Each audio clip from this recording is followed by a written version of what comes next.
তো বন্ধুরা, দেখতে পাচ্ছ এই একটা ট্রান্সফরমার।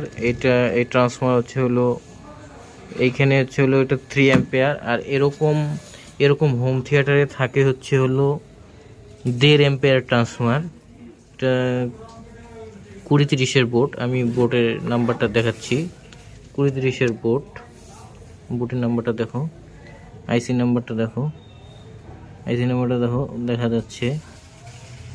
আমি একটু জুম করে দেখাচ্ছি আইসি নাম্বারটা। জুম করলে হচ্ছে না। হ্যাঁ দেখো,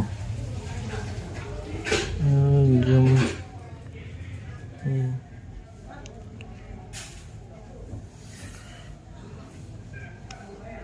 আইসি নাম্বার আমি দেখাচ্ছি। আইসি নাম্বার দেখো 2030। এই যে 2030।